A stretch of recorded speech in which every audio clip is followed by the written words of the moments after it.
sama dengan mu kurang dari sama dengan mu 0. Kemudian untuk H1 mu lebih dari mu 0. Kemudian ada yang disebut juga dengan uji pihak kiri. Dikatakan uji pihak kiri karena T tabel dibagi 2 dan diletakkan di bagian kiri kurva. Dan hipotesis statistiknya yaitu H0 sama dengan mu lebih dari sama dengan mu 0 dan H1 sama dengan mu kurang dari mu 0. Kemudian ada juga yang disebut dengan uji dua pihak. Dikatakan sebagai uji dua pihak karena T tabel dibagi 2 dan diletakkan di bagian kiri dan kanan kurva. Di mana hipotesis untuk uji dua pihak ini yaitu H0, mu sama dengan mu 0 dan H1 mu-nya itu tidak sama dengan mu 0. Next. Nah, rumus statistik yang digunakan untuk uji T1 sampel ini yaitu T sama dengan X bar dikurang mu diper dengan standar deviasi diper dengan akar dari N. Di mana S di sini sama dengan standar deviasi dan untuk mencari standar deviasi sendiri rumusnya adalah akar sigma XI dikurang X bar dipangkat 2 diper dengan N dikurang 2. Dan untuk mencari X bar sendiri rumusnya itu adalah sigma SI XI diper dengan N. Dengan X bar merupakan mean dari data, mu sama dengan rata-rata nilai yang dihipotesiskan, T adalah T hitung, S adalah standar deviasi, dan N itu adalah jumlah sampel. Next. Kemudian prosedur umum yang harus diikuti untuk melakukan uji hipotesis ini yaitu yang pertama, mencari hipotesis nol dan hipotesis alternatifnya. Pilih tingkat kepercayaan tertentu dan tentukan besarnya sampel yang diambil. Kemudian pilih statistik uji yang sesuai sebagai dasar bagi prosedur pengujian. Yang keempat itu tentukan daerah kritisnya. Kemudian kumpulkan data sampel dan hitung statistik sampelnya. Kemudian nyatakan menolak atau menerima H0. Next. Dalam pengujian hipotesis, kriteria penolakan atau penerimaan H0 adalah berdasarkan nilai p-value dan nilai T-tabel. Adapun kriteria tersebut adalah yang pertama, jika p-value signifikan kurang dari alfa, biasanya 5%, maka H0 itu ditolak. Kemudian jika nilai nilai p-value lebih dari alfa, maka H0 diterima. Kemudian untuk nilai T sendiri, jika nilai T hitung lebih dari nilai T tabel, maka H0 ditolak, dan jika nilai T hitung kurang dari T tabel, maka H0 itu diterima. Next. Nah, untuk lebih jelasnya, saya akan menjelaskan tentang contoh, yaitu berikut contoh data mengenai waktu penanganan suatu kasus di pengadilan. Pada data ini, ingin dilakukan pengujian apakah rata-rata waktu penyelesaian suatu kasus di pengadilan sama dengan 80 hari. Kemudian diambil sampel secara acak sebanyak 20 kasus. Jadi di sini karena dalam redaksi soalnya itu dikatakan bahwa ingin dilakukan pengujian apakah rata-rata waktu penyelesaian suatu kasus di pengadilan sama dengan, maka di sini berarti yang akan kita gunakan adalah uji dua pihak karena ada kalimat sama dengan. Next. Langkah pertama untuk cara manual yaitu yang pertama merumuskan hipotesis. Untuk H0 mu sama dengan 80 tadi ada di soalnya untuk rata-rata penyelesaian kasus tadi. Kemudian H1 itu mu-nya itu tidak sama dengan 80. Dengan mu adalah rata-rata penyelesaian kasus di pengadilan, sehingga H0 menyatakan bahwa rata-rata penyelesaian kasus di pengadilan sama dengan 80, sedangkan H1 menyatakan rata-rata penyelesaian kasus di pengadilan itu tidak sama dengan 80. Kemudian taraf signifikan alfa yang digunakan di sini adalah 5%. Kemudian adapun kaidah pengujian yang digunakan yaitu yang pertama, H0 diterima jika T hitung kurang dari T tabel dan H1 diterima jika T hitung lebih dari T tabel. Next.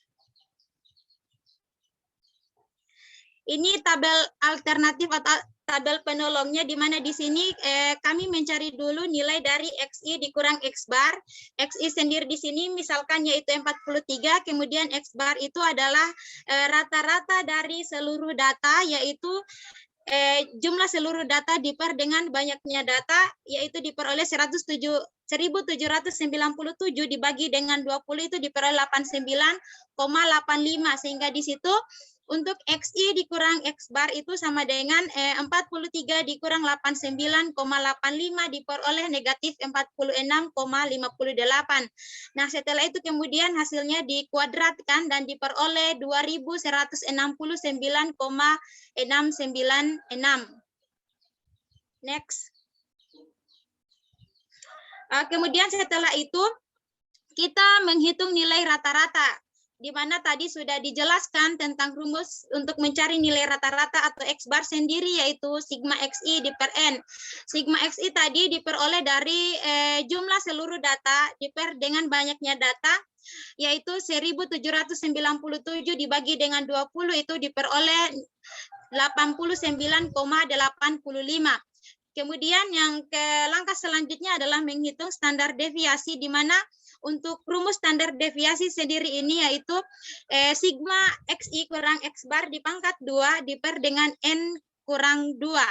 Sama dengan ini diperoleh akar dari 6.598,247 diper dengan N-nya adalah 12 dikurang 2 itu berarti 18 diper dengan 18, sehingga diperoleh akar kuadrat dari 360,569 dan hasilnya adalah 19,146. Next. Kemudian menghitung T-tabel dan T-hitung. Pertama itu menghitung T-tabel, tadi alfanya diperoleh alfa 5%, berarti karena di sini yang kita gunakan adalah uji dua pihak, maka alfa dibagi 2, sehingga di situ 0,025 dengan DK 19, sehingga diperoleh T-tabel itu adalah 2,093. Nah, kemudian selanjutnya kita menghitung T-hitung, di mana rumusnya tadi bahwa untuk T-hitung itu adalah sigma X bar dikurang mu diper dengan simpangan standar deviasi diper dengan akar N.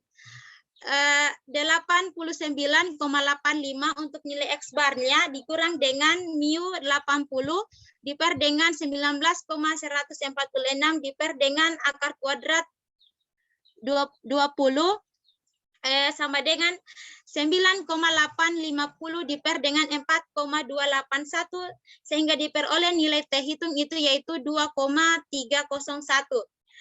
Nah, dari sini bisa dilihat bahwa untuk nilai T-tabel sendiri yaitu 2,093, sementara nilai T-hitung adalah 2,301. Maka diperoleh 2,301 itu lebih dari 2,093, artinya T-hitung lebih dari T-tabel. Dengan demikian, maka dapat disimpulkan bahwa H0 ditolak dan H1 itu diterima. Demikian untuk materi tentang one sample test. Untuk selanjutnya saya persilakan kepada teman kelompokku. Saya kembalikan kepada moderator. Ya, jadi selanjutnya saya persilakan kepada Saudara Alim untuk memaparkan materi selanjutnya. Nah, ini saya persilahkan. Oke, untuk selanjutnya kita akan membahas mengenai independent sample test. Setelah sebelumnya kita membahas mengenai one sample test, yaitu uji tes yang menggunakan satu sampel. Selanjutnya kita akan membahas mengenai sampel yang menggunakan dua buah sampel, tapi dua sampel tersebut merupakan sampel yang independen, artinya tidak berkaitan satu sama lain. Oke, independent sample test di sini adalah uji yang digunakan untuk menentukan apakah dua sampel yang tidak berhubungan itu memiliki rata-rata yang berbeda. Artinya tujuan dari metode statistik ini adalah untuk membandingkan rata-rata dua grup yang tidak berhubungan satu sama lain. Oke, syarat-syarat dalam penggunaan uji T independen ini, yang pertama itu data haruslah berdistribusi normal. Itu yang pertama. Syarat kedua adalah kedua kelompok data tersebut harus independen. Artinya di sini data tersebut bukanlah merupakan data perpasangan ataupun memiliki kaitannya dengan satu sama lain. Yang ketiga adalah kedua kelompok tersebut haruslah berbentuk data numerik atau data kategori, atau bisa dibilang mereka menggunakan data kuantitatif. Selanjutnya, rumus independen sampel TTS dapat dilihat di slide, yaitu kita akan menggunakan T hitung, yaitu sama dengan M1 kurang M2, dibagi dengan akar dari SS1 ditambah SS2, dibagi N1 tambah N2 dikurang 2, dikalikan dengan 1/N1, 1/N1 ditambah dengan 1 tambah 1/N2.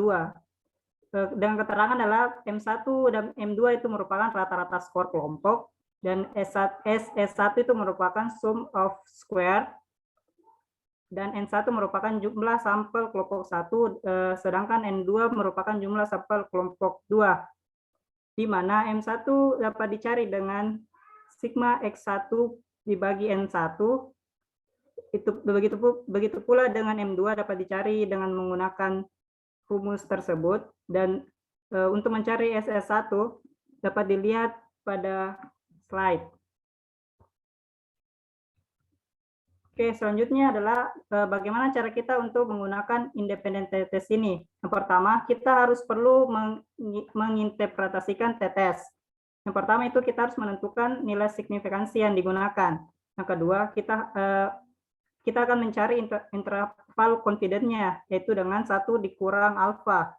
Yang ketiga, kita akan mencari degree of freedom-nya, di mana degree of freedom di sini karena kita menggunakan independent sample TTS, artinya DF dapat dicari dengan mengurangkan jumlah sampel dikurangi dengan 2, atau N1 tambah N2 dikurang 2. Yang langkah kedua adalah kita akan membandingkan antara nilai hitung dan nilai tabelnya dengan penentuan hipotesisnya, yaitu apabila T hitung lebih besar dari T tabel, maka artinya ada perbedaan secara signifikan antara rata-rata kelompok 1 dan kelompok 2, atau H0 ditolak. Sedangkan apabila T hitung kurang dari T tabel, maka tidak adanya perbedaan secara signifikan antara rata-rata kelompok 1 dengan kelompok 2, artinya H0 diterima. Untuk lebih lanjut mengenai uji TTS ini, kita lihat pada contoh. Nah, disajikan data rata-rata hasil belajar siswa kelompok A dan kelompok B, dan kita akan melakukan pengujian hipotesis komparatif untuk mengetahui apakah ada perbedaan rata-rata hasil belajar siswa pada kelompok A dan kelompok B. Datanya bisa dilihat pada bentuk tabel, yaitu misalnya pada kelompok A, guru menerapkan metode belajar dengan ceramah, sementara kelompok B itu menerapkan metode belajar dengan diskusi. Setelah itu, guru membagikan soal yang sama kepada masing-masing siswa yang ada pada kedua kelompok tersebut. Nah, tujuan dari uji tes di sini adalah untuk mencari apakah ada perbedaan rata-rata antara perbedaan signifikan rata-rata antara kelompok A dengan kelompok B. Oke, penyelesaiannya. Hipotesis, kita menentukan dulu hipotesisnya, yaitu H0 adalah apabila H0 diterima, maka tidak ada perbedaan rata-rata hasil belajar siswa antara kelompok A dengan kelompok B. Apabila H1 diterima, maka ada perbedaan rata-rata hasil belajar siswa antara kelompok A dengan kelompok B. Oke, untuk uji statistiknya, karena alfa tidak diketahui dan N-nya 17 sampelnya kurang dari 30, maka kita tentukan saja alfanya menggunakan 0,05 atau 5%. Dengan wilayah kritiknya yaitu atau penerimaan hipotesis, yaitu dengan menggunakan T hitung kurang dari T tabel atau T hitung lebih dari T tabel. Oke, selanjutnya kita akan menghitung nilai rata-rata dari kedua kelompok. M1 yaitu merupakan nilai rata-rata dari kelompok A dengan hasilnya yaitu 77,81667 dan rata-rata dari kelompok B yaitu 87,24. Nah, dari hasil ini dapat dilihat bahwa rata-rata dari kedua kelompok itu memiliki nilai yang berbeda. Yang selanjutnya kita akan menghitung standar deviasi atau sum of square-nya antara kelompok A dan kelompok B. Nah, SS1 atau sum of square dari kelompok A kita dapat adalah 260,7083, sedangkan standar deviasi dari kelompok B adalah 111,692. Oke, selanjutnya kita akan menghitung nilai T-nya. Yang pertama kita akan menentukan T-tabelnya, karena tadi kita menggunakan 0,5 untuk alfanya, maka alfa dibagi 2 hasilnya adalah 0,025. Untuk yang selanjutnya kita akan mencari DF-nya, karena jumlah total sampel dari kedua kelompok tersebut adalah 11, maka N kurang 2 hasilnya adalah 9. Maka berdasarkan dari tabel T, didapatkan T-tabel dari kedua kelompok ini adalah 2,262. Selanjutnya kita akan menentukan T hitungnya. Nah, dilihat dari berdasarkan layar, hasil yang didapat itu merupakan negatif 2,41927. Nah, karena T hitungnya bernilai negatif, ini bukan berarti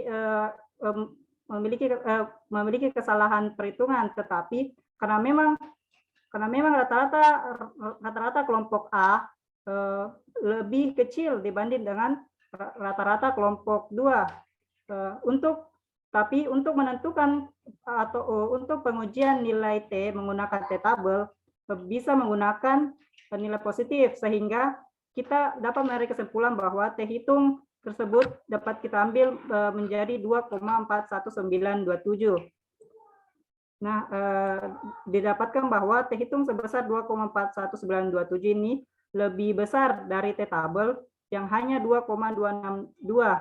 Artinya, kesimpulan yang dapat ditarik yaitu dengan menolak H0. Artinya, ada perbedaan signifikan antara rata-rata hasil belajar kelompok A dengan kelompok B. Oke, mungkin itu penyampaian materi dari kelompok saya. Saya kembalikan ke moderator. Ya, selanjutnya saya persilakan kepada Saudara Sevo untuk memaparkan materi. Dengan ini saya persilahkan. Assalamualaikum warahmatullahi wabarakatuh. Terima kasih atas kesempatan yang diberikan kepada saya untuk melanjutkan materi kelompok kita pada sore hari ini. Yang akan saya jelaskan adalah bagian berikutnya yang berkaitan dengan varian sampel tetes. Jadi bisa dilanjutkan. Oke. Jadi analisis varian sampel tetes ini merupakan prosedur yang digunakan untuk membandingkan rata-rata dua variabel dalam satu grup. Artinya analisis ini berguna untuk melakukan pengujian terhadap satu sampel yang mendapatkan satu treatment. Yang kemudian kita bandingkan rata-rata dari sampel tersebut antara sebelum dilakukan treatment dengan sesudah dilakukan suatu treatment.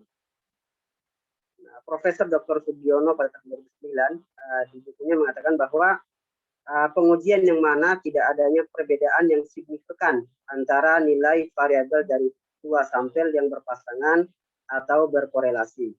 Di sampel yang berpasangan ini slide selanjutnya. Jadi dapat berupa dua kategori. Yang pertama, satu sampel yang diukur oleh dua kali, misalnya sebelum sampel diberikan sebuah perlakuan dan sesudah diberikan suatu perlakuan. Nah, yang kedua itu dua sampel berpasangan itu memang diukur secara bersamaan. Misalnya sampel yang satu diberikan suatu perlakuan, sedangkan sampel yang lain itu diberikan tidak diberikan suatu perlakuan. Berikutnya,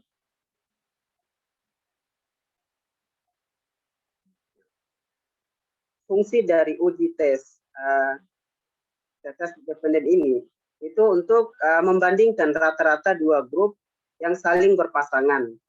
Nah, sampel berpasangan ini dapat diartikan sebagai satu sampel dengan subjek yang sama, namun mengalami dua perlakuan seperti tadi disampaikan, atau mengalami pengukuran yang berbeda, yaitu pengukuran sebelum dilakukan suatu treatment dan pengukuran setelah dilakukan suatu perlakuan atau treatment. Selain itu juga untuk menguji efektivitas suatu perlakuan terhadap suatu besaran variabel yang ingin ditentukan.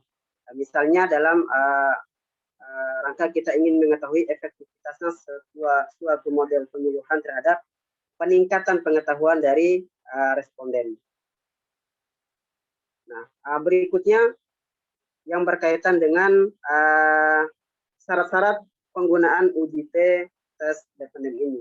Yang pertama, uji komparasi antar dua nilai pengamatan berpasangan. Yaitu misalnya yang tadi sebelum dan sesudah dilakukanlah suatu treatment.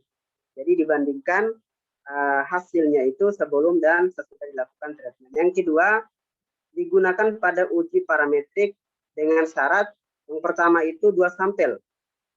Setiap elemen mempunyai dua nilai pengamatan. Yang kedua, merupakan data kuantitatif, itu berupa rasio interval.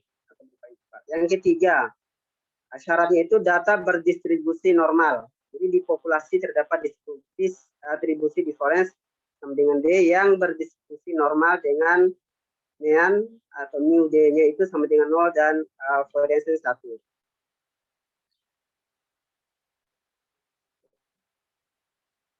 Berikutnya untuk jenis-jenis hipotesis pada uji tes dependen ini. Yang pertama, uji dua arah.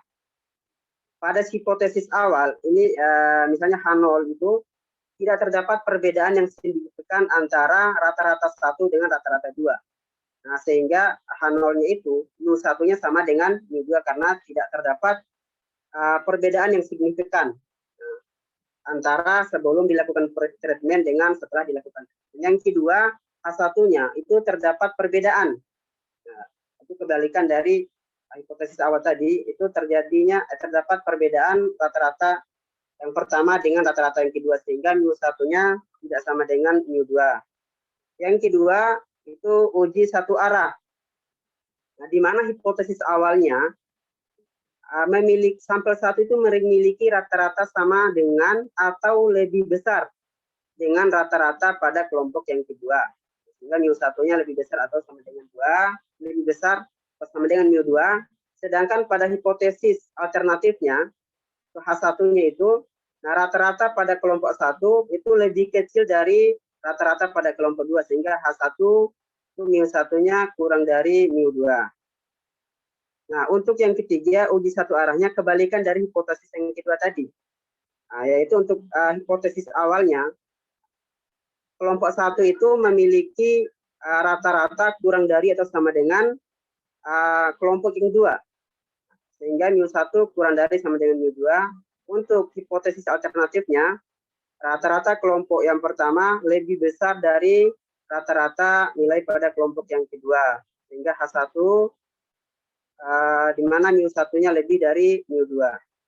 Nah, sehingga hipotesisnya itu, hipotesis awal ditolak bila mutlak dari T hitungnya lebih besar dari T tabel, sehingga terdapat perbedaan. Yang kedua, hipotesis awalnya itu diterima bila T hitungnya kurang dari atau sama dengan T tabel, sehingga tidak terdapat perbedaan. Berikutnya yang berkaitan dengan rumus-rumus yang dapat digunakan pada uji tes dependen ini. Yang pertama yang harus ditentukan adalah statistik hitungnya atau T hitungnya dengan menggunakan rumus T sama dengan X bar dibagi dengan standar deviasi dibagi dengan akar pangkat 2 dari N. Dari jumlah data itu. Untuk rata-rata X-nya itu adalah jumlah dari selisih X1 dan X2 yang dibagi jumlah sampel. Nah, untuk standar deviasinya itu akar pangkat 2 dari 1/2 N dikurang 1 dikali dengan jumlah dari D2 kuadrat, jumlah dari selisih X1 dan X2 dikuadratkan, kemudian dikurangi jumlah selisih X1 dan X2 dikuadratkan dibagi dengan jumlah sampel.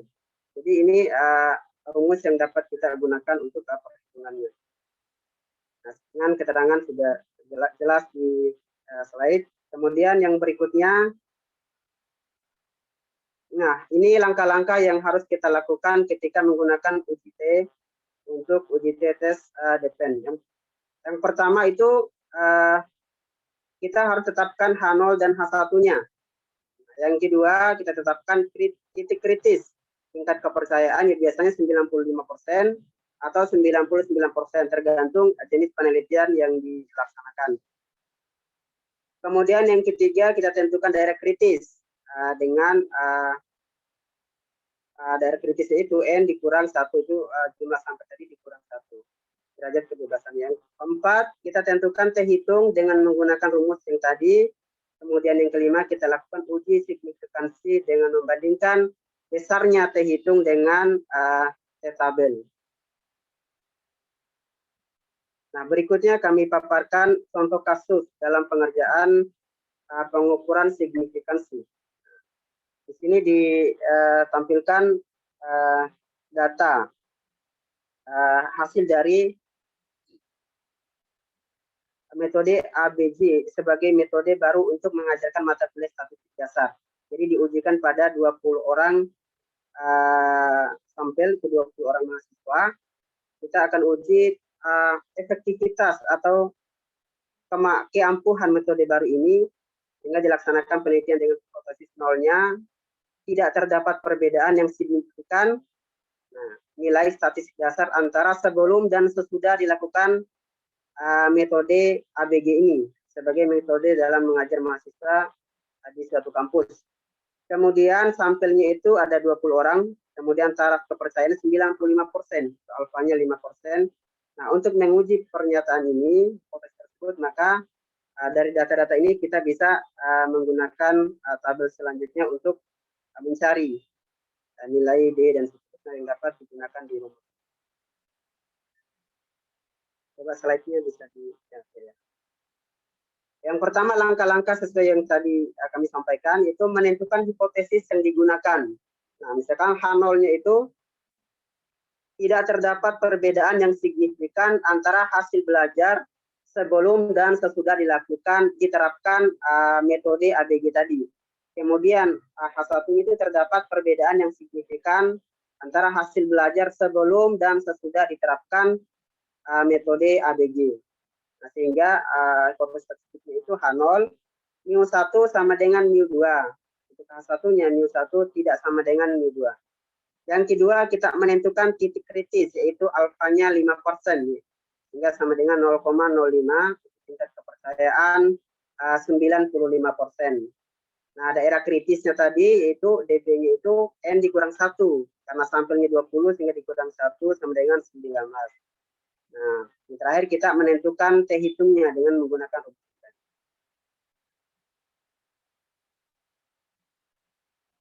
Oke, nah, sehingga yang pertama, karena untuk menentukan T hitung, kemudian standar deviasi sendiri, kita membutuhkan tabel pembantu. Nah, sehingga saya paparkan seperti di slide. Nah, ada nilai sebelum, ada nilai sesudah dilakukan treatment, kemudian ada nilai D-nya itu X1 dikurang X2, kemudian D kuadrat. Nah, sehingga yang pertama kita menghitung standar deviasinya. Itu untuk ST-nya kita gunakan rumus tadi sehingga didapatkan nilainya itu 5,6054.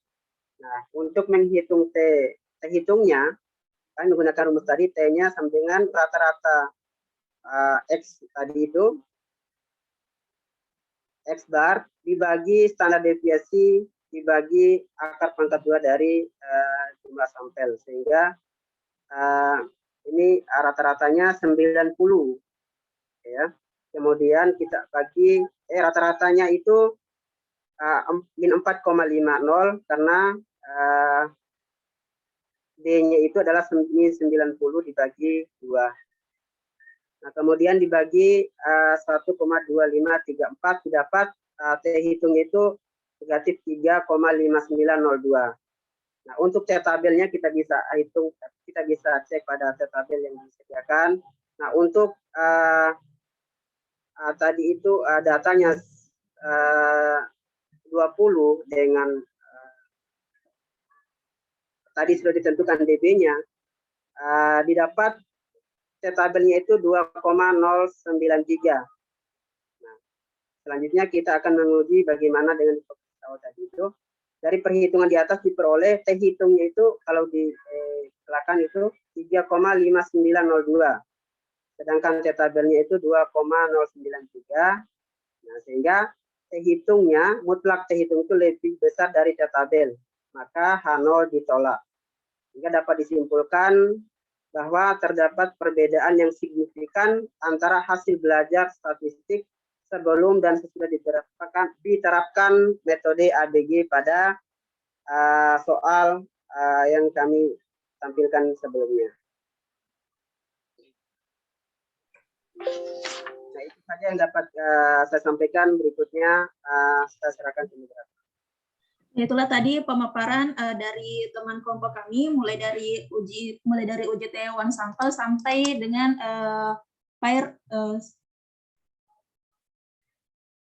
selanjutnya penggunaan software. Kami menggunakan 3 software. Yang pertama ada software R, GSP, dan juga SPSS. Untuk software R akan dipaparkan oleh Saudari Sherly. Dengan ini saya persilahkan.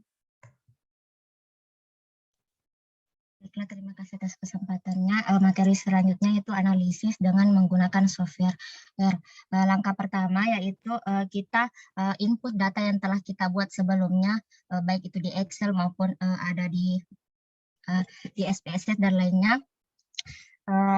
Kan ada beberapa cara dalam penginputan data di R yang pernah kita pelajari sebelumnya. Yang pertama, kita bisa menuliskan di R script-nya langsung data-datanya yang kita analisis. Yang kedua, bisa dengan menuliskan lokasi dari file kita berada. Yang ketiga, bisa dengan cara import dataset from Excel, from SPSS, dan lain sebagainya. Nah, di sini Kak bisa saya share screen dulu. Kak Alim, stop share dulu. Oke.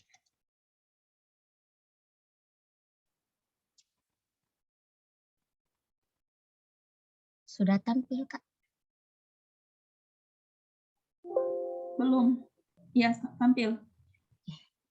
Di sini merupakan data yang telah kami buat sebelumnya. Ada tabel one sample t-test, ada independent sample t-test, dan paired sample t-test. Nah, alternatif kelompok kami tawarkan untuk penginputan data di R itu dengan cara misalnya ini tabel one sample t-test, kita blok dulu datanya.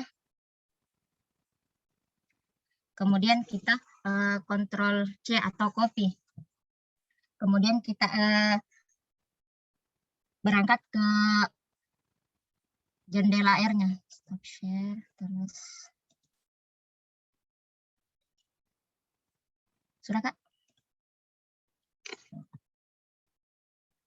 Nah, cara penginputan data yang kami tawarkan itu menggunakan, misalnya kita definisikan dulu data yang ingin kita analisis untuk one sample t-test, di mana kita analisisnya dengan nama data 1, sama dengan readDelim, kemudian ketik 2, clipboard.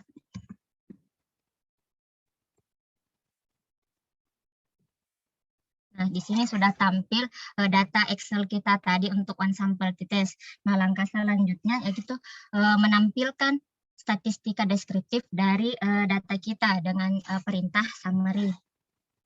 Summary data 1 string hari.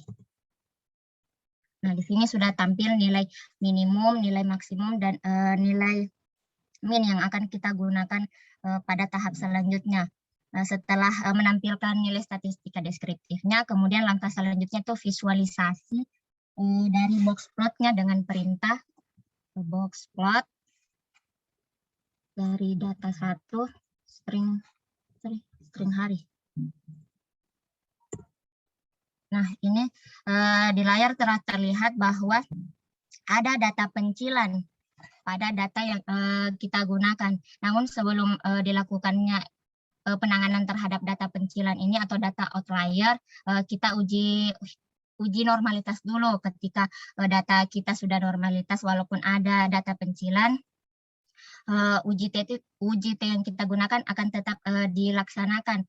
Tetapi kalau uji normalitas kita terlanggar, berarti data pencilan ini harus dibuang. Nah, untuk pengujian normalitas di R itu ada beberapa alternatif yang kami tawarkan. Yang pertama bisa menggunakan histogram dari data 1 string hari.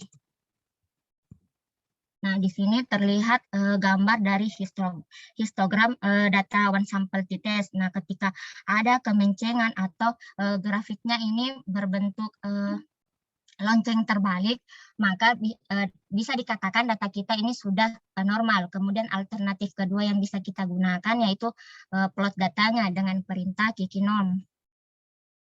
Kikinom data 1 string hari.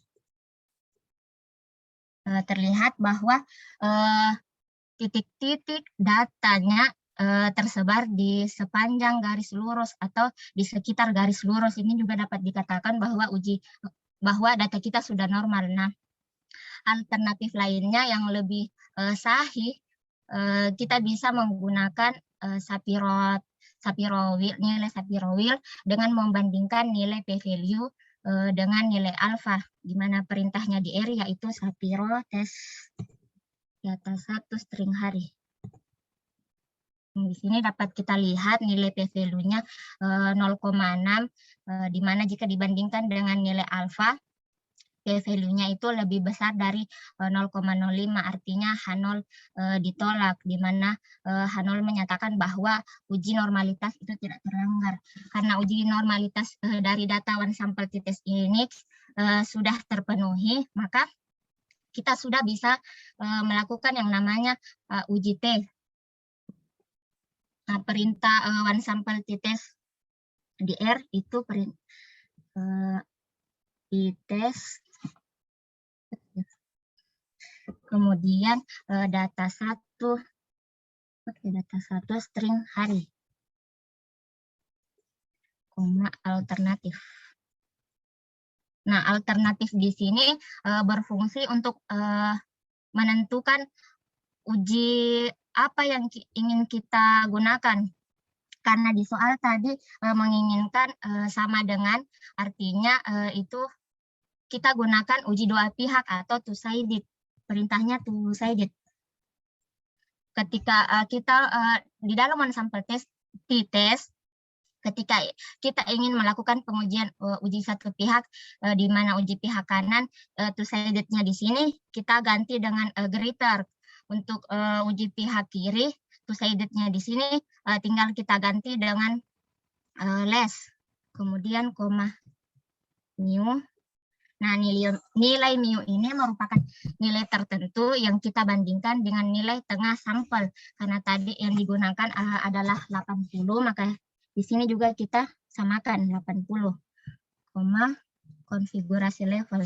Nah, konfigurasi level ini merupakan taraf signifikansi yang digunakan dalam penelitian kita. Karena tadi menggunakan tingkat kepercayaan 95%, bisa kita tuliskan dalam bentuk desimal yaitu 0,95. Kita enter. Di sini ada nilai p-value-nya sebesar 0,3 jika dibandingkan dengan nilai alfa lebih kecil, dan di sini nilai T hitungnya sama dengan cara manual tadi, didapatkan nilai T hitungnya sebesar 2,3 dibandingkan dengan nilai tabel yang didapatkan sebelumnya 2,093. Jadi dapat ditarik kesimpulan bahwa H0-nya ditolak atau H1 diterima, di mana bunyi dari hipotesis H1-nya atau hipotesis alternatifnya yaitu rata-rata penyelesaian kasus di suatu pengadilan itu tidak sama dengan 0. Ini juga sesuai dengan output yang dihasilkan. mengatakan true mean is not equal to 80, artinya rata-rata dari pengujian kita itu tidak sama dengan 80. Sebenarnya sampai pengujian ini sudah selesai untuk contoh kasus one sample t-test yang telah dijelaskan secara manual tadi. Tapi biasanya ada muncul pertanyaan lanjutan, kalau tidak sama dengan 80, apakah lebih besar atau lebih kecil dari 80? Nah, di sini gunanya kita gunakan yang namanya uji satu pihak, baik itu uji pihak kanan atau uji pihak kiri. Nah, bedanya cuma kita ganti di sini two-sided-nya. Misalnya kita coba uji pihak kanan, jadi kita ganti dengan greater. Kalau uji pihak kiri berarti less. Terus kita enter. Kemudian kita bandingkan dengan nilai t-hitung, t-tabel. Kita juga bisa menghitung t-tabel di program R dengan cara nilai alfa, di mana alfanya tadi 0,05 untuk satu pihak. Kemudian DF-nya itu derajat kebebasan 19, equal lower tail. Lower tail is false.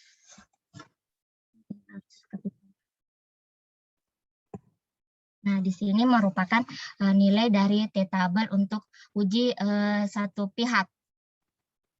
Nah, jika dibandingkan dengan nilai, sebelumnya kita rumuskan dulu hipotesisnya, di mana untuk satu pihak hipotesis H0-nya itu menyatakan bahwa waktu penyelesaian suatu kasus di pengadilan tersebut itu paling tinggi. Kita garis bawahi paling tingginya untuk uji pihak kanan sama dengan paling tinggi 80 hari. Untuk H1-nya, waktu penyelesaian suatu kasus di pengadilan itu lebih dari 80 hari. Nah, kita bandingkan nilai t-hitungnya dengan t-tabel, didapatkan nilai t-hitungnya lebih besar dari t-tabel dan nilai p-value-nya lebih kecil dari 0,05 atau nilai alfa, berarti H0 ditolak. Karena H0-nya ditolak, dapat disimpulkan bahwa waktu penyelesaian kasus di pengadilan itu lebih dari 80. Ini juga sesuai dengan alternatif hipotesisnya yang mengatakan true mean is greater than 80. Selanjutnya uji T independent sample t-test.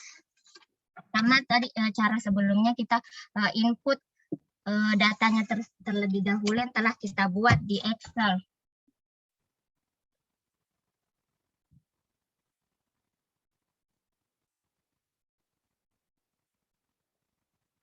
Di sini tabel awalnya berbentuk seperti ini, kelompok A dan kelompok B. Kita ubah bentuk tabel ini menjadi tabel seperti ini. Kita satukan nilai kelompok A dengan kelompok B dalam satu kolom. Kita bisa untuk memudahkan interpretasinya nanti, kita ubah kelompok A-nya menjadi kelompok dengan metode tadi seperti soal ceramah.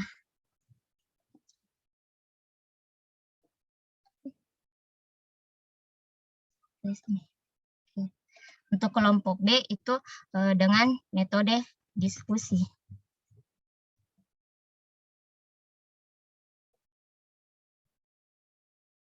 Nah, tabel yang baru inilah yang kita blok, kemudian kita copy, lalu menuju ke jendela R. Stop share dulu. Ribet. Nah, untuk independent sample t-test untuk independent sample t-test, langkah yang pertama itu kita harus install package car dulu. Namun kan sebelumnya saya sudah install, jadi kita tinggal panggil library car. Oke, sudah tampil. Nah, langkah selanjutnya kita input data yang telah kita copy tadi dengan perintah.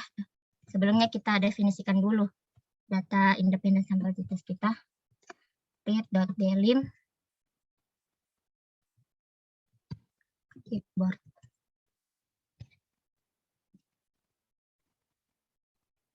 Nah, ya ini sudah tampil di sini jumlahnya ada 11, di mana metode ceramah itu jumlah kelompoknya ada 6 dan metode diskusi atau kelompok B itu jumlahnya ada 5. Nah, langkah selanjutnya itu kita kembali menguji kenormalan datanya. Sama tadi caranya Shapiro tes data 2 string hasil.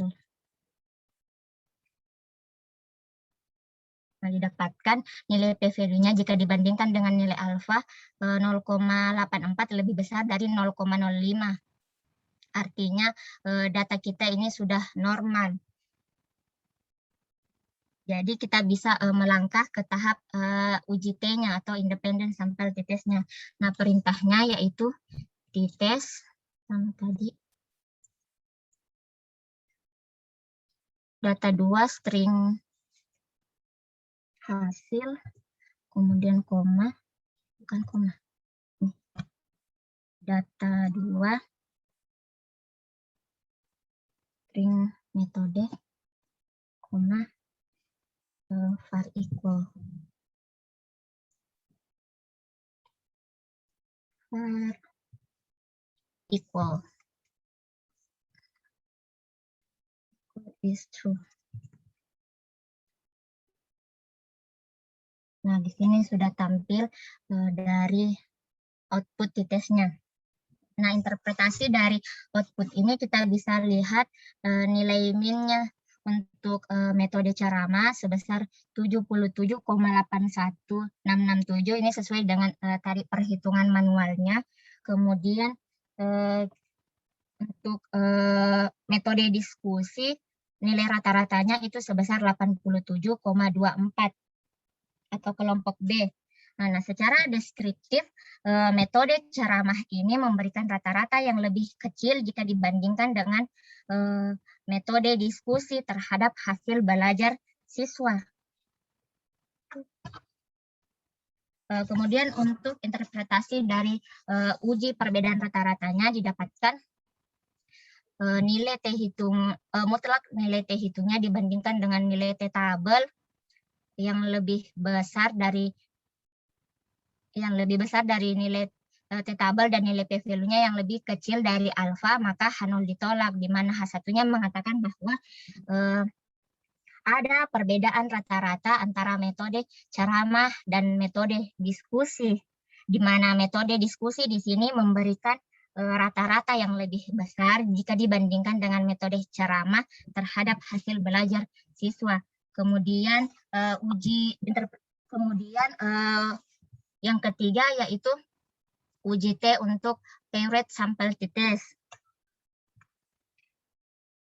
Nah, kita ketahui bersama bahwa uji paired sample t-test ini kita akan menguji dua rata-rata data yang berasal dari satu kelompok data yang sama. Tentunya di sini kita memiliki sampel atau data yang sama dan jumlahnya juga harus sama. Sama seperti tadi kita input datanya terlebih dahulu.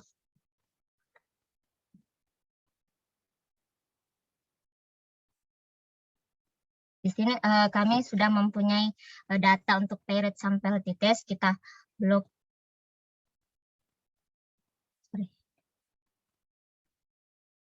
blok datanya, lalu copy, kita beralih ke jendela R. Oke. Kita definisikan datanya. Kita definisikan datanya dengan data 3, sama dengan tadi read delim. Clipboard. Data 3. Ini sudah tampil untuk paired sample t-test-nya. Kemudian kita juga bisa melihat min dari masing-masing variabelnya sebelum dan sesudah dengan perintah min data 3 string sebelum. Oke. Min data 3 string sesudah. Oke, sudah tampil nilai rata-rata setiap variabelnya. Dan dari hasil rata-ratanya kita bisa melihat bahwa terdapat perbedaan di mana rata-rata sebelum diterapkannya metode ABG ini sebesar 63. Kemudian setelah diterapkannya metode ABG sebesar 87,5. Jadi terjadi peningkatan nilai statistika dasar setelah metode ABG ini diterapkan kepada mahasiswa di suatu universitas. Nah, setelah kita lihat rata-ratanya, kita bisa mengetahui korelasi atau hubungan dari kedua variabel tersebut dengan perintah core atau korelasi. Ini data 3 string sebelum koma, data 3 string sesudah. Nah, di sini terlihat bahwa nilai korelasinya sebesar 0,912274 atau kita persenkan menjadi 91%. Jadi korelasinya sangat tinggi yang memiliki hubungan yang sangat kuat. Setelah nilai korelasinya, sebelum itu kita susun dulu hipotesisnya, di mana Hanolnya tadi mengatakan bahwa tidak ada perbedaan yang signifikan antara hasil belajar sebelum dan sesudah diterapkannya metode ABG. Kemudian H1-nya mengatakan bahwa ada perbedaan signifikan antara hasil belajar sebelum dan sesudah diterapkannya metode ABG ini. Nah, untuk pengujian t-testnya dengan perintah t.test. Oke. Data 3 string sebelum koma data 3. Oke, salah.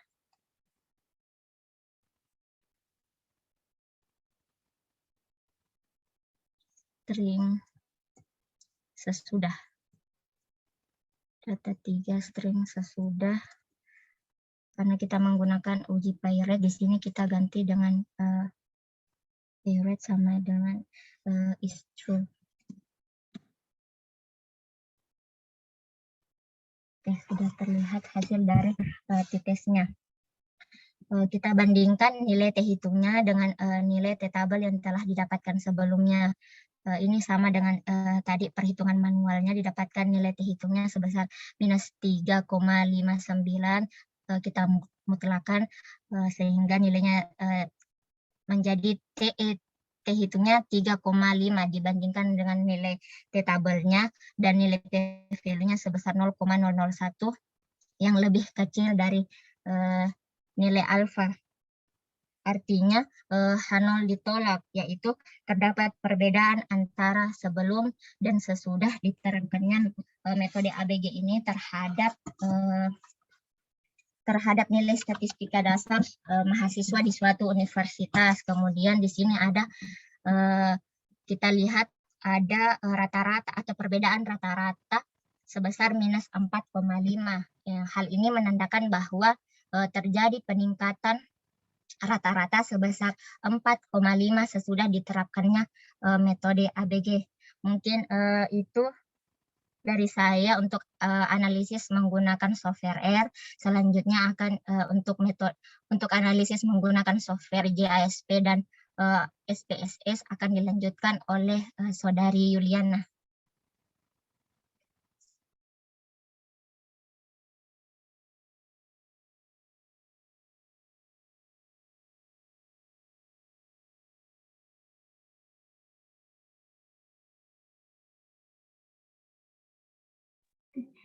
Pertama, saya akan menjelaskan terlebih dahulu penggunaan software JASP untuk uji tem.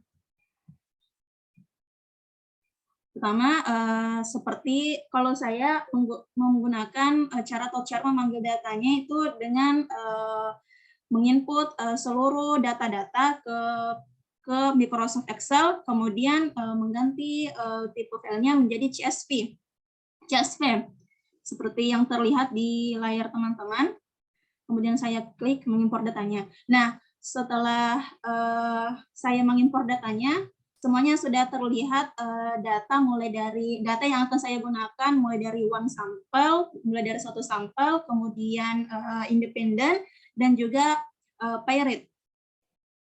Ini yang pertama, saya akan menguji one sample t-test dengan cara mengklik saja ini. Nah, perbedaan dari penggunaan software R sebelumnya, kalau pada penggunaan GSP dan SPSS itu tidak perlu repot-repot untuk memasukkan sintaks. Kita tinggal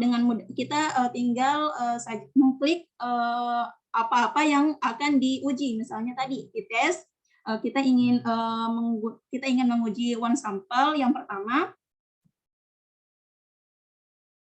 Nah, tadi kan yang ditanyakan atau yang menjadi kasus pada uji T one sample adalah apakah ada perbedaan antara rata-rata hari yang ada pada populasi dengan yang ada pada sampelnya, itu sebanyak 80. Nah, ini saya klik pada tanda panah. Kemudian saya masukkan yang menjadi hipotesis itu sebesar 80.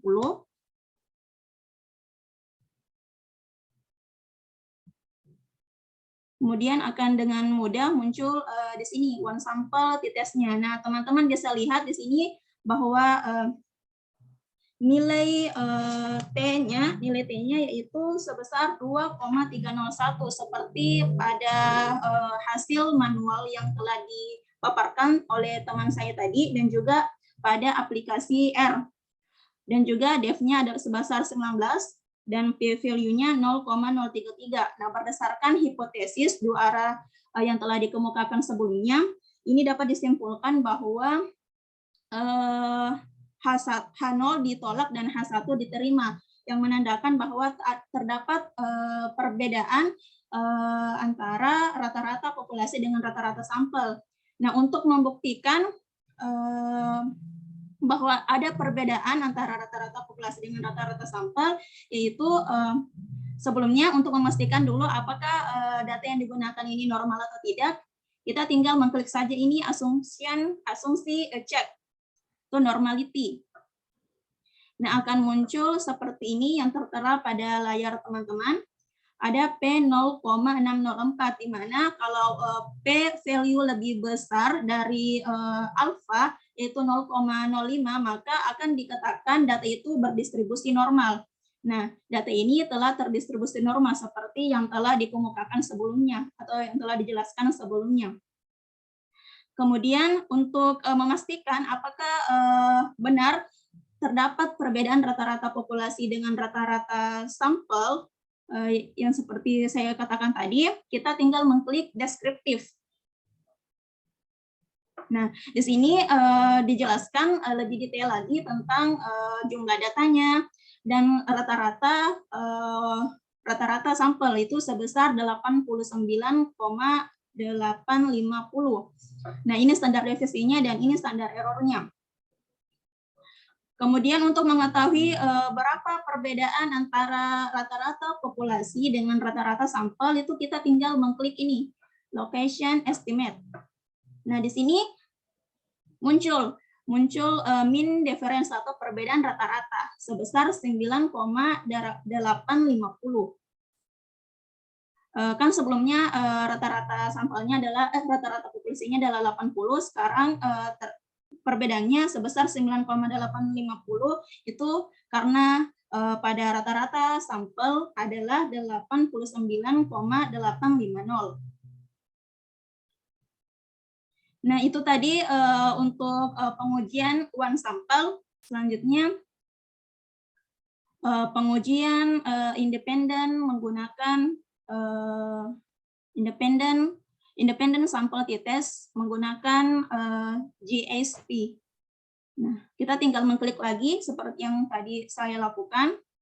Kemudian di sini ada dua kolom. Pertama, kita memasukkan grup pada grouping variabel, di mana tadi ini merupakan kategori pengelompokan kelompok A dan kelompok B. Kemudian hasil pada dependent variable. Ini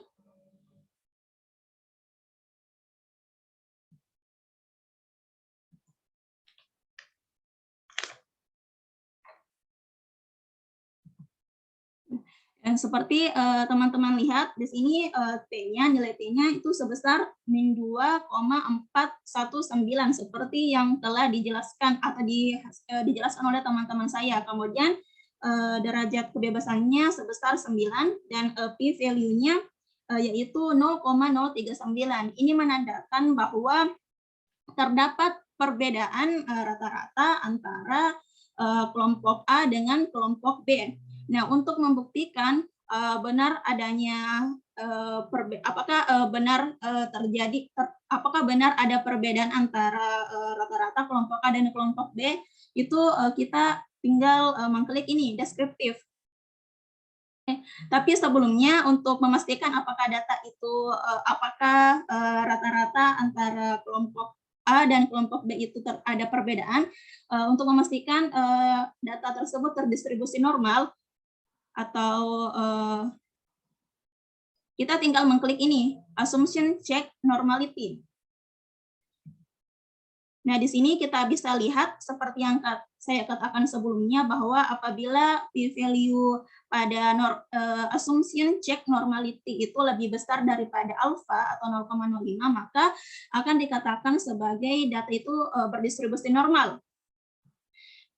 Kemudian untuk menguji variansinya apakah homogen atau tidak, kita tinggal mengklik ini, equality of variance.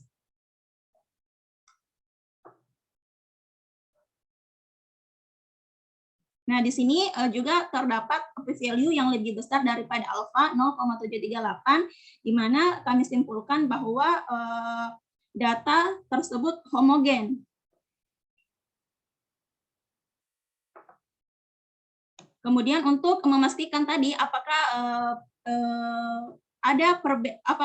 benar adanya ada perbedaan antara rata-rata kelompok A dengan rata-rata kelompok B, itu kita tinggal mengklik deskriptif. Nah, di sini teman-teman bisa lihat bahwa ada perbedaan antara hasil nilai kelompok A dengan kelompok B. Itu pada rata-rata kelompok A itu sebesar 77,817 dan rata-rata kelompok B yaitu 87,240. Nah, selanjutnya untuk mengetahui supaya lebih jelas lagi kelihatan perbedaan antara rata-rata kelompok A dengan kelompok B, kita bisa mengklik descriptive plots. Nah, di sini jelas sekali perbedaan antara rata-rata kelompok A dengan kelompok B, di mana kelompok B, rata-rata kelompok B itu lebih tinggi. Nah,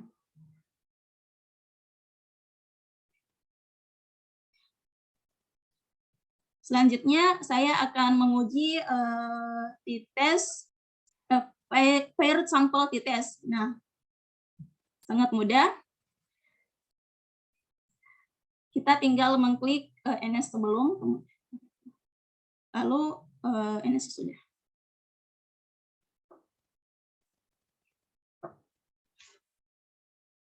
Nah, di sini sudah langsung didapat hasilnya, berapa nilai T-nya, derajat kebebasannya, dan juga P-nya. Nilai P-nya itu 0,002. Di mana nilai P ini lebih kecil dibandingkan alfa, yaitu 0,05, sehingga disimpulkan bahwa terdapat perbedaan atau terdapat peningkatan antara nilai statistika sebelum dan sesudah penerapan metode ABG. Nah, untuk memastikan apakah data tersebut terdistribusi normal, kita tinggal mengklik uji normalitasnya. Nah, di sini sudah muncul nilai P-nya itu sebesar 0,501, di mana ini lebih besar dibandingkan alfa, sehingga disimpulkan bahwa data tersebut terdistribusi normal. Selanjutnya untuk memastikan apakah benar adanya perbedaan antara nilai statistika sebelum dan sesudah penerapan metode ABG, itu kita tinggal mengklik deskriptif.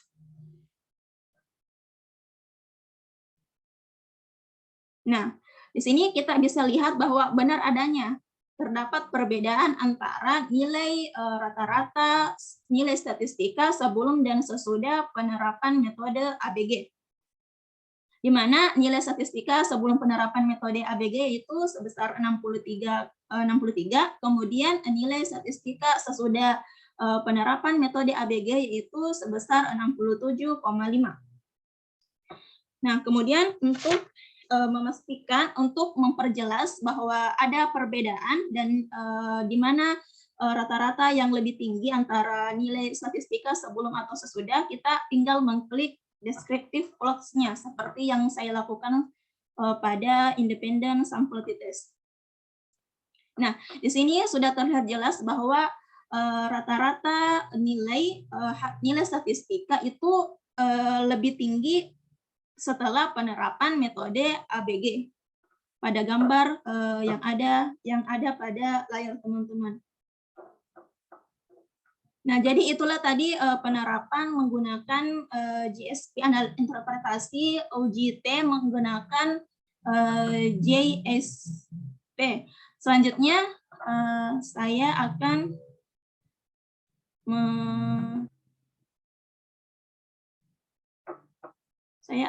memaparkan interpretasi menggunakan SPSS.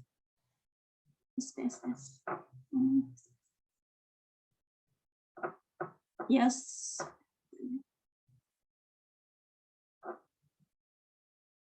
Nah, di sini saya sudah memasukkan data-data seperti sebelumnya yang saya lakukan pada aplikasi JSP. Mulai dari hari, kelompok, di mana hari ini adalah sampel untuk pengujian one sample. Kemudian kelompok dan hasil adalah untuk independen, dan ini sebelum dan sesudah adalah untuk pengujian Pirate.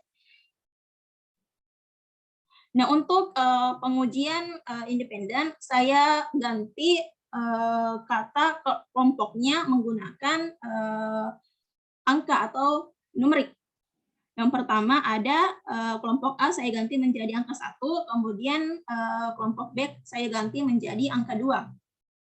Nah, untuk interpretasinya juga tidak terlalu berbeda dengan GSP. Kita tinggal mengklik saja tanpa memasukkan sintaks. Yang pertama itu one sample t-test.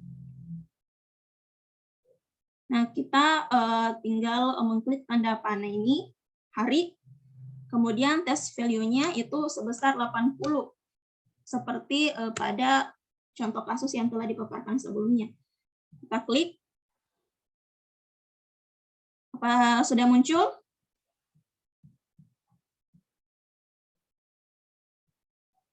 Apa sudah muncul output-nya? Belum. Belum. Kayaknya harus. Share screen ke ininya, outputnya, karena dia terpisah.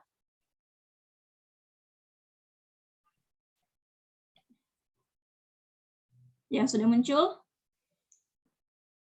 Nah, Sudah. Nah, seperti yang tadi saya lakukan pada GSP dan juga yang telah dijelaskan sebelumnya oleh teman-teman, bahwa di sini ada telah dijelaskan bahwa N-nya itu sebesar 20, jumlah datanya sebesar 20, dan juga min-nya ini sama dengan yang telah tadi dijelaskan sebelumnya, yaitu 89,85, dan standar deviasinya pun juga sama, standar error-nya pun juga sama, dan T-nya ini sebesar 2,301, kemudian derajat kebebasannya adalah 19. Nah, ini signifikan two tail, artinya adalah nilai P atau p-value sebesar 0,033, di mana ini lebih kecil dibandingkan dengan nilai alfa, yaitu 0,05. Sehingga disimpulkan bahwa terdapat perbedaan antara rata-rata populasi dengan rata-rata sampel, dan hasilnya sama, mulai dari manual, penggunaan R, dan juga penggunaan GSP. Kemudian mean difference-nya juga sama, tuh perbedaannya karena perbedaan pada hasil rata-rata sampel itu sebesar 89,850, sehingga perbedaannya itu 9,850 dari nilai rata-rata populasi sebesar 80. Ini ada nilai lower dan upper-nya. Selanjutnya, saya stop share. Selanjutnya pengujian. Selanjutnya saya akan uji independent t-test.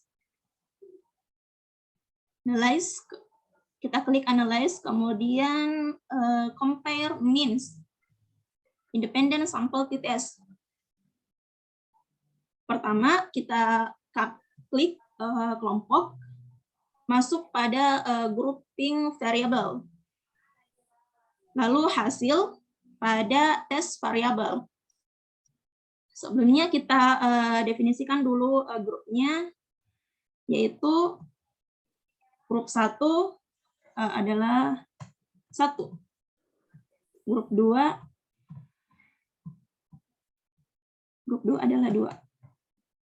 Kita continue, terus klik OK.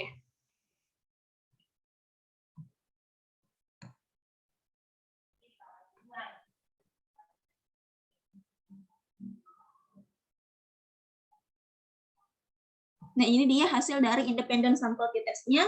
Semua hasilnya sama, mulai dari jumlah datanya, rata-rata antara kelompok A dengan kelompok B juga sama, standar deviasinya juga sama, standar error-nya juga, standar error rata-ratanya juga sama. Dan juga ini nilai F-nya 0,119, kemudian nilai p-value-nya sebesar bukan. Kemudian ada taraf signifikansi ini untuk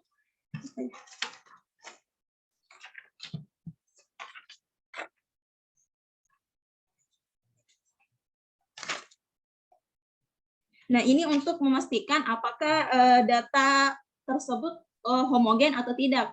Apabila lebih besar daripada alfa, maka data tersebut dikatakan homogen. Seperti yang telah saya jelaskan sebelumnya pada GSP.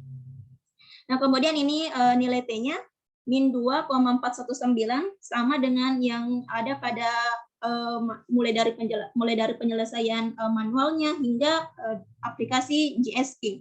Kemudian derajat kebebasannya 9. Kemudian ada p-value-nya. Signifikansi two tail ini merupakan p-value, yaitu 0,039 sama dengan hasil sebelumnya. Kemudian ini adalah mean difference-nya, standar error difference, dan juga lower dan upper.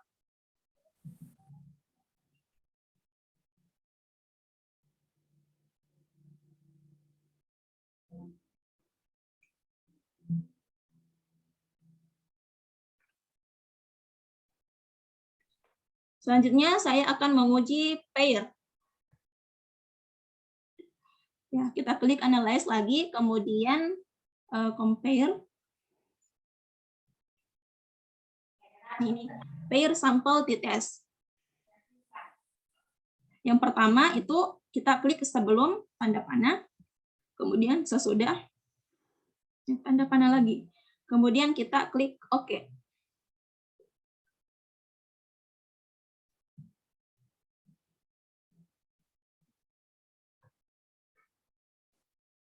Nah, di sini sudah muncul output dari pair sample t-test.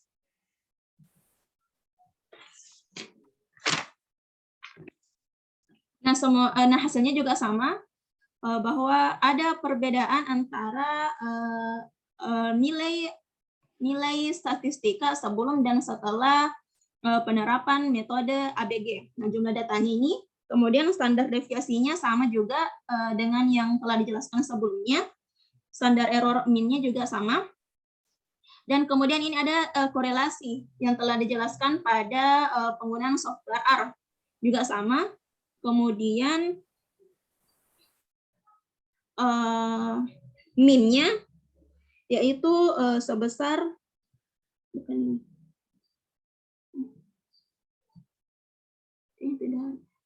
kemudian ini kemudian nilai T-nya sama dengan yang telah dijelaskan sebelumnya, mulai dari penjelasan manual sampai penggunaan GSP itu sebesar min 3,590, derajat kebebasannya 19, kemudian p-value-nya itu 0,02, di mana ini lebih kecil dibandingkan alfa, itu 0,05, maka disimpulkan bahwa terdapat perbedaan antara nilai statistika sebelum dan setelah penerapan metode ABG.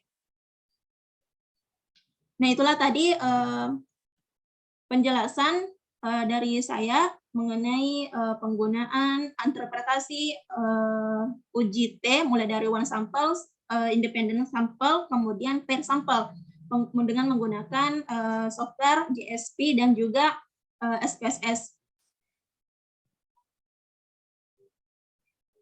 Nah, selanjutnya saya akan buka sesi pertanyaan. Yang ingin bertanya silakan raise hand.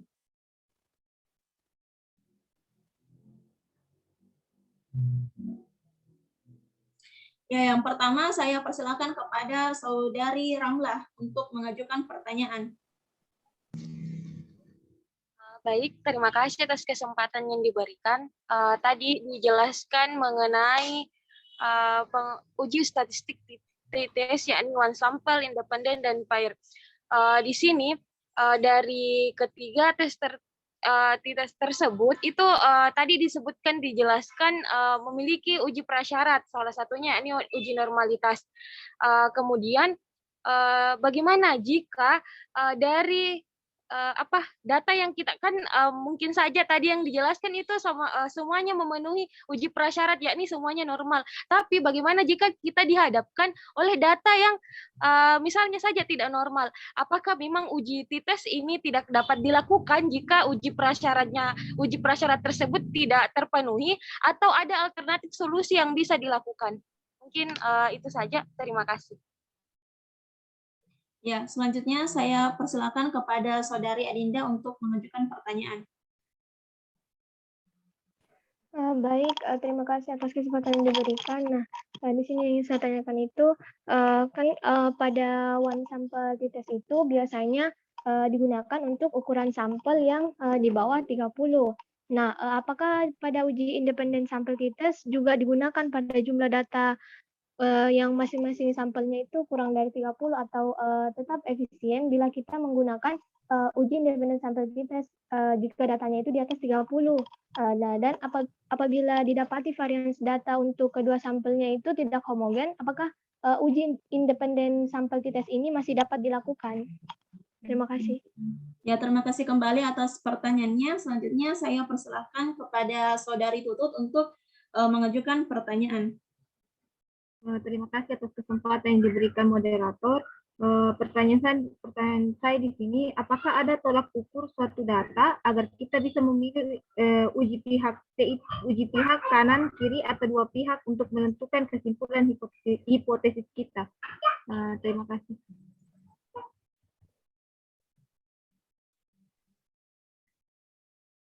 Nah, saya persilakan kembali kepada teman-teman yang ingin mengajukan pertanyaan.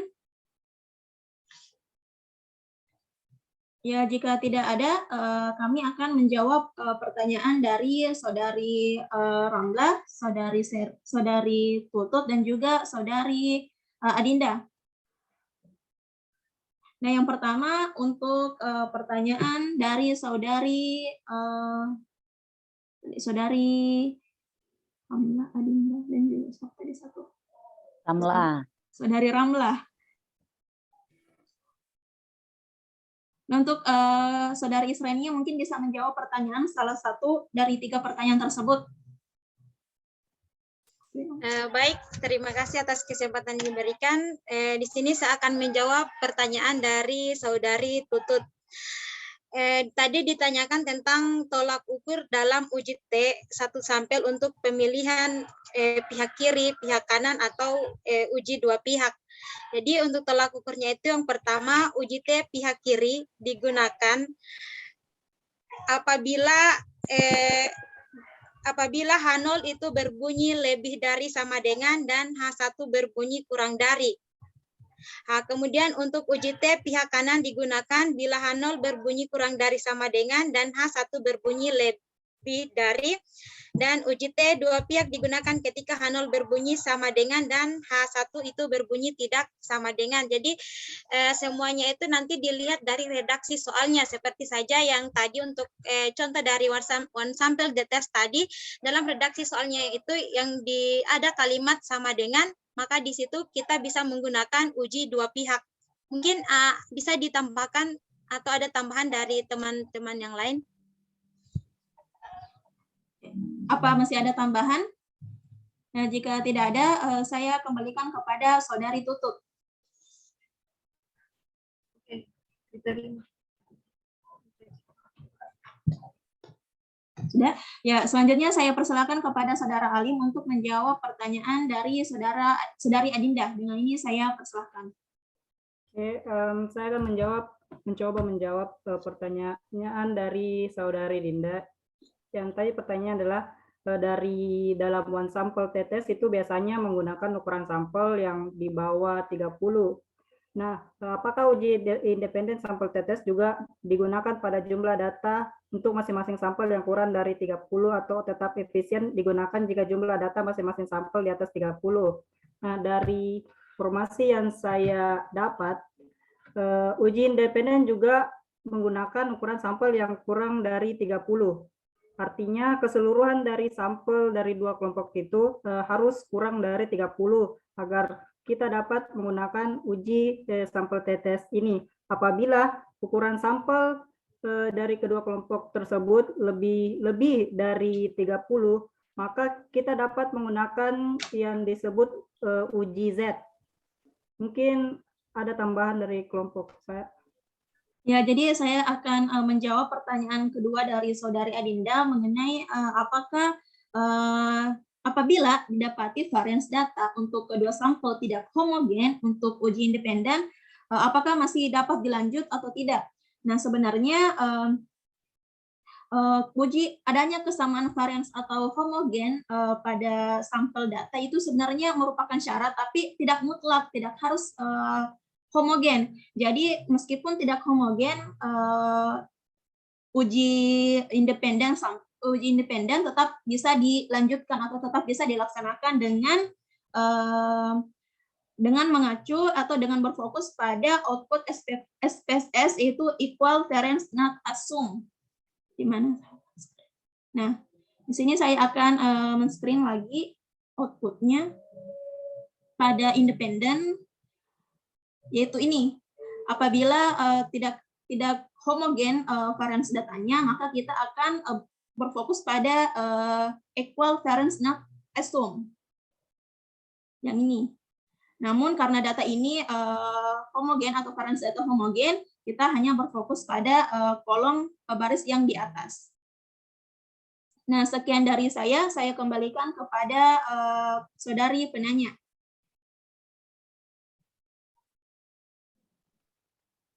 Baik, terima kasih atas jawabannya. Yang saya tangkap itu apabila datanya kurang dari 30, kita dapat menggunakan uji independen. Dan apabila datanya itu lebih dari 30, maka kita menggunakan uji Z. Dan untuk yang ini, yang adanya kesamaan variansi sampel data ini, itu bukan merupakan syarat yang mutlak dalam uji independen TTS. Ya, baik. Terima kasih banyak. Ya, selanjutnya pertanyaan terakhir dari Saudari Ramla akan dijawab oleh teman kelompok saya. Ya, kepada Saudara Sevo, dengan ini saya persilahkan. Terima kasih atas kesempatan yang diberikan kepada saya. Jadi pertanyaan ketiga tadi tentang syarat-syarat dalam pelaksanaan itu. Salah satu tadi ketika datanya tidak normal. Nanti saya akan coba bahas jawab sedikit. Misalnya pada syarat uji pirate test itu kan data harus distribusi normal. Jadi ada uji kenormalannya atau normalitasnya. Ketiga, jika data itu tidak terpenuhi, tidak distribusi normal, maka dilakukan uji Simpson. Nah, itu yang merupakan analisis statistik non parametrik untuk di uji pirate test. Nah, itu yang sedikit saya jawabkan. Mungkin nanti ada juga tambahan dari teman kelompok yang lain. Ya, apa masih ada tambahan untuk jawaban dari pertanyaan Saudari Ramlah? Ya, saya persilahkan kepada Saudari Sherly. Saya coba menambahkan untuk apabila asumsi untuk pengujian uji tes secara keseluruhan itu baik one sample t-test, independent sample t-test maupun paired sample t-test, sebenarnya itu secara umum asumsinya itu sama. Kita harus data yang digunakan harus normal. Yang membedakan itu ada pada independent sample t-test dan paired sample t-test, di mana kalau di dalam independent sample t-test itu kedua sampelnya tidak berpasangan. Nah, jika didapatkan kedua sampel berpasangan, maka yang uji yang kita gunakan yaitu paired sample t-test. Kemudian sama tadi yang dijelaskan oleh Kak Saiful bahwa datanya itu harus berdistribusi normal. Ketika nah, untuk misalnya data kita tidak normal, kita harus menormalkan datanya terlebih dahulu. Nah, cara menormalkannya itu ada beberapa alternatif. Yang pertama, kita bisa melihat seperti tadi ada gambar box plotnya, di situ ada data pencilan atau outlier. Kita bisa membuang data outlier tersebut untuk menormalkan data. Nah, salah satu alasan mengapa data kita tidak normal yaitu adanya outlier. Outlier ini merupakan data yang memiliki skor ekstrim, baik itu ekstrimnya tinggi maupun ekstrim rendah. Adanya outlier ini dapat membuat distribusi ekor condong ke kiri atau ke kanan. Kemudian alternatif menormalkan data yang kedua itu bisa dengan menggunakan transformasi data. Ada beberapa jenis yang dapat dilakukan untuk transformasi data. Yang pertama, mungkin kita bisa menggunakan transformasi akar, logaritma, square, kubik, inverse, dan lain sebagainya. Kemudian apabila kita sudah membuang outlier, kemudian sudah transformasi data, namun datanya tetap tidak normal, kita bisa mengubah analisis yang kita gunakan menjadi analisis ke non-parametrik. Di sini analisis non-parametrik tidak memerlukan asumsi normalitas seperti yang diperlukan untuk analisis parametrik. Kemudian asumsi kedua misalnya dilanggar, yaitu adanya kesamaan varian sampel atau homogen yang seperti dijelaskan Saudari Yuliana tadi.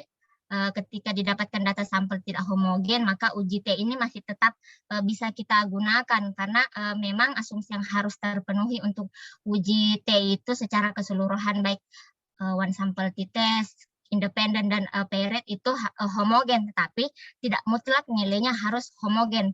Berarti boleh homogen, boleh juga tidak homogen. Mungkin itu dari saya kembalikan ke moderator. Nah, itulah tadi jawaban dari pertanyaan Saudari Ramlah. Saya kembalikan kepada Saudari penanya. Baik, terima kasih banyak. Saya rasa sudah cukup jelas atas jawabannya. Selanjutnya saya buka sesi kedua untuk mengajukan pertanyaan. Nah, apabila teman-teman masih ada yang ingin bertanya, silakan raise hand.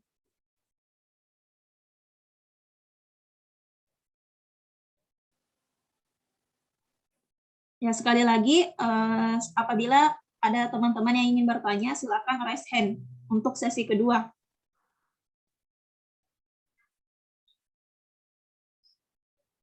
Ya, tidak ada. Kalau tidak ada, cukup diskusi pada hari ini. Saya kembalikan kepada Ibu. Sebelumnya, wassalamualaikum warahmatullahi wabarakatuh. Assalamualaikum warahmatullahi wabarakatuh. Baik, terima kasih kepada kelompok 1 yang sudah memaparkan materi tentang uji T. Ya. Ini sangat baik sekali karena software yang digunakan menjadi 3 JIS ya. Jadi ada R, ada JSP, dengan ada SPSS. Jadi Anda memilih yang mana yang Anda lebih mudah. Kalau kita lihat tadi JSP yang lebih cepat kalau R kan kita masih harus menginput sintaks. SPSS juga hanya di JSP tadi itu kan satu kaligus. Di situ ada uji normalitasnya, uji homogenitasnya. Ya, baik. Nah, di uji T ini ada 3 tadi yang dijelaskan. Uji T untuk satu grup, ya, untuk satu kelompok. Kemudian ada 2 kelompok tapi independen. Kemudian ada 2 kelompok tapi berpasangan. Jadi dia satu unit percobaan ya. Nah, seperti penyampaian teman di kelompok 1 tadi bahwa asumsi yang diperlukan dalam pengujian ini adalah normalitas, karena sebenarnya berangkat dari uji statis T hitungnya ya, T hitung yang kita gunakan itu sebenarnya mengasumsikan awalnya bahwa peubah acak yang kita miliki itu berasal dari peubah acak yang berdistribusi normal ya, sehingga perlu uji normalitas. Nah, bagaimana sebenarnya kalau tidak berdistribusi normal? Jadi kalau diuji one group, berarti diuji normalitasnya yang 2 grup independen masing-masing diuji. Tadi Shirley hanya 1 kali ya digabungkan antara data kelompok A kelompok B, itu sebenarnya masing-masing, karena itu diasumsikan berasal dari populasi yang berbeda. Jadi ada 2 populasi, kemudian masing-masing populasi kita ambil sampel, ya, kemudian kita bandingkan. Ya. Kemudian kalau yang berpasangan, yang biasanya diuji normalitasnya itu data berpasangannya, data selisihnya, selisihnya. Karena sebenarnya data selisihnya itu yang diuji kan, penjelasannya tadi Saiful, ada selisih X1, X2 sebelum dan sesudah. Nah, selisihnya itu yang diuji normalitasnya. Nah, kemudian pertanyaannya Ramla, bagaimana kalau tidak berdistribusi normal? Ya, nah sudah dijelaskan Shirley tadi, sudah lengkap. Ya, mau ditransformasi datanya, mau dilihat dulu apakah ada data yang ekstrim yang kita kenal dengan outlier. Kemudian kalau misalkan tidak ada, terus datanya apakah mau ditransformasi, ya, dilogaritmakan, diakarkan pangkat 2. Bisa juga untuk transformasi itu bisa di ini menggunakan metode box-choks. Di situ ada panduan ya berapa nilai lambda. Lambda ini adalah parameter dalam transformasi box-choks ini. Nah, nilai lambda ini nilai menjadi patokan apakah kita melogaritmakan atau membagi atau ke akar atau pangkat 2. Ya, jadi ada acuan di situ. Kemudian ada juga cara yang bisa dilakukan adalah uji normalitas tadi yang Sapiro itu kan uji untuk data tunggal, ya, data tunggal. Nah, bisa juga kita lakukan uji normalitasnya menggunakan data kelompok. Jadi data tunggal itu kita ubah dalam bentuk data kelompok, kelas-kelas interval, kemudian gunakan uji Q-kuadrat, kemudian kita uji.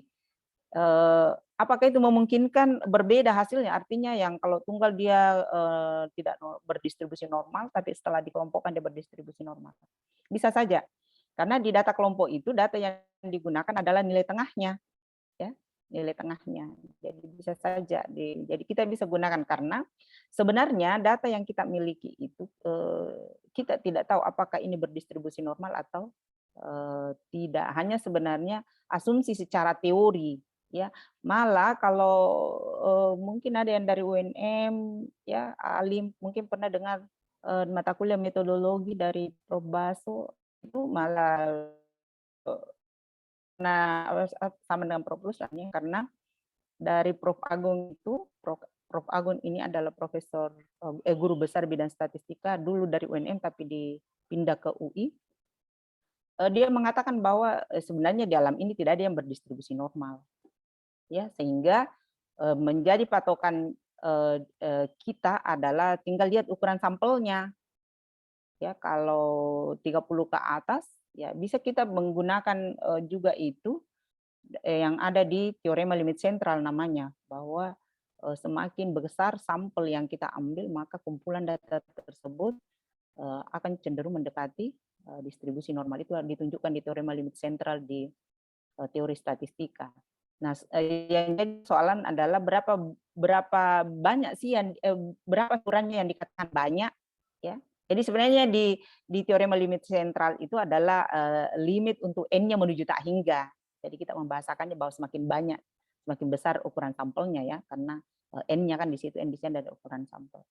Nah, beberapa teori setelah dilakukan penelitian-penelitian secara simulasi, ada yang mengatakan minimal 30, ya.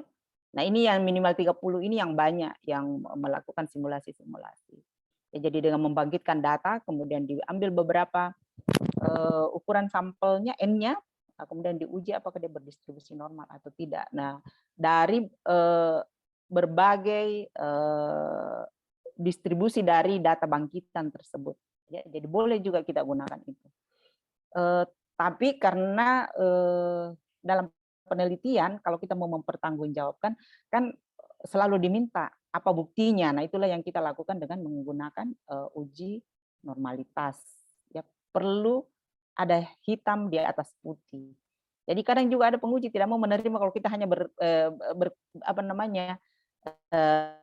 menggunakan data 30 itu. Ya, ada juga yang tidak mau, perlu dia menginginkan uji. Nah, sehingga kita perlu melakukan uji normalitas, pengujian hipotesis, ya. Nah, kemudian sedikit saya ingatkan lagi untuk pengujian hipotesis normalitas ini, H0-nya itu mengatakan data, kumpulan data berasal dari populasi yang berdistribusi normal, ya, H0-nya. Jangan ditukar bukan H0-nya tidak berdistribusi normal, tapi H0-nya itu berdistribusi normal. Satunya yang tidak. Nah, sehingga yang kita harapkan di situ adalah H0-nya yang diterima. Jangan kasih tukar itu. Jangan sampai karena terpengaruh dengan tidak ada perbedaan, ya, di H0, ya, kalau misalnya kita menguji pengaruh, analisis pengaruh, ya, jadi kalau di H0 untuk distribusi normal, sama juga homogenitas. Homogenitas itu H0-nya adalah dua populasi itu homogen. Jadi sebenarnya homogen di sini adalah variansinya sama. Kelompok 1 dan kelompok 2 mempunyai variansi yang sama. Jadi uji normalitas ini perlu ditunjukkan, apalagi kalau misalkan kita ingin mempertahankan hasil penelitian kita. Nah, bagaimana kalau misalkan tetap juga kita tidak dapatkan itu? Nah, alternatifnya tadi sama yang disampaikan oleh Saiful dengan Serlia, bahwa kita boleh menggunakan statistika non-parametrik, ya, sebagai alternatif. Di statistika non-parametrik tidak mempersyaratkan uji distribusi normalitas dan ukuran sampelnya juga dia tidak permasalahkan. Kalau sedikit pun tidak masalah. Ya. Nah, kemudian jadi di 3 jenis uji yang kita gunakan ini sebenarnya adalah menguji nilai rata-rata. Ya, jadi nilai rata-rata yang kita gunakan, meskipun sebenarnya dari nilai rata-rata itu bisa kita mengambil suatu kesimpulan tentang perlakuan yang diberikan, ya, seperti tadi model metode ceramah dengan metode diskusi, ya, kan sebenarnya di situ kita ingin melihat yang mana sih sebenarnya lebih efektif, ya, melihat efektifnya di mana, melihat nilai rata-ratanya, ya.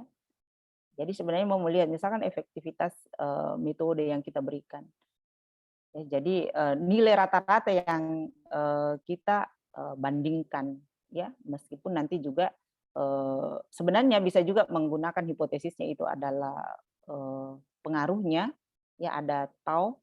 Jadi kalau nanti yang membahas di ANAFA, ya, ANAFA itu modelnya Y sama dengan mu tambah tau. Tau ini adalah faktor yang kita kenal dengan perlakuan, kemudian ada levelnya.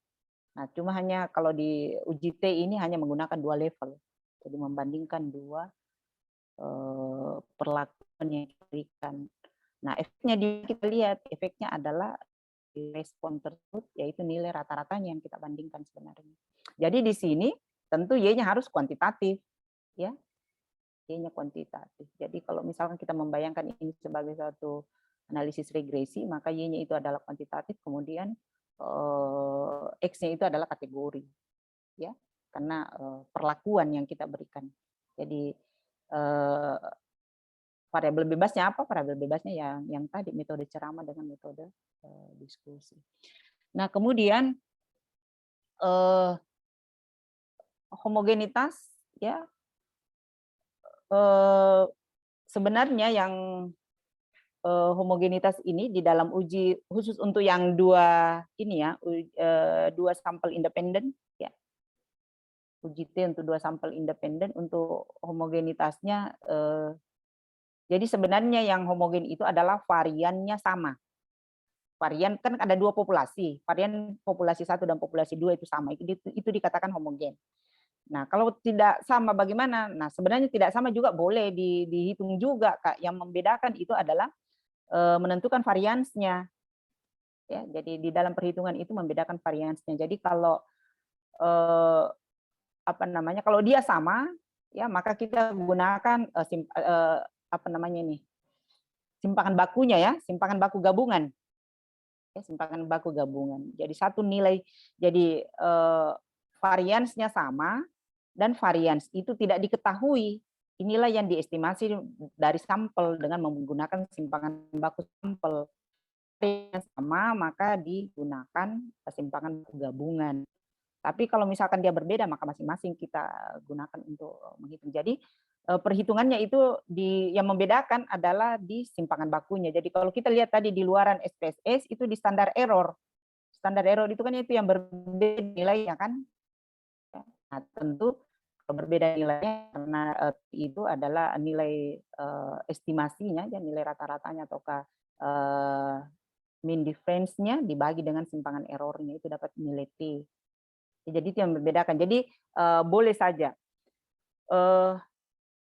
Kalau apa namanya? Kalau di realnya, ya ada dijelaskan tadi oleh Alim juga mengenai independen ini, ya di realnya bahwa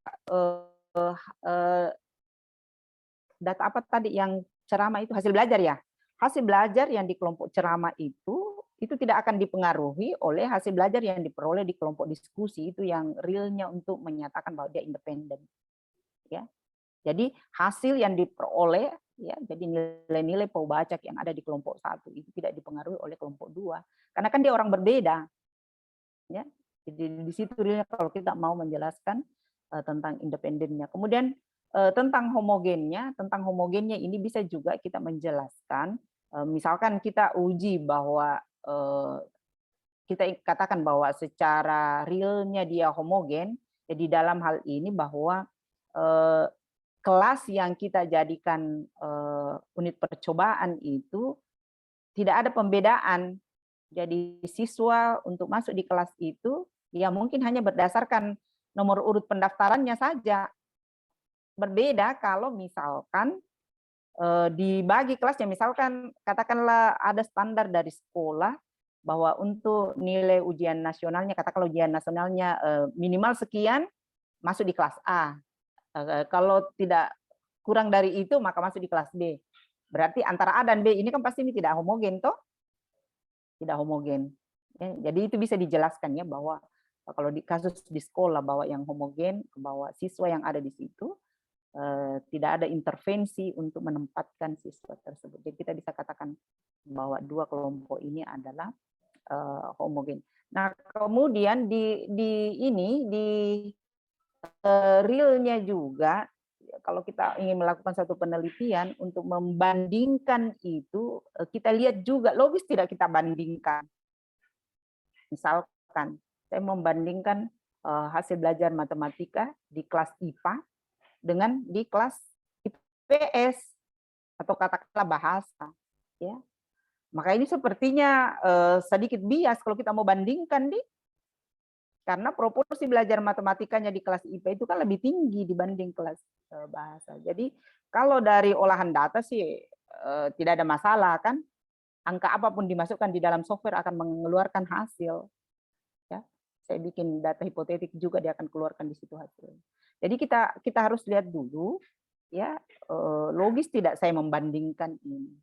Ya, jadi itu harus diperhatikan. Kemudian ada pertanyaan tadi dari Tutut, kapan kita menggunakan satu arah, kapan kita menggunakan dua arah, ya.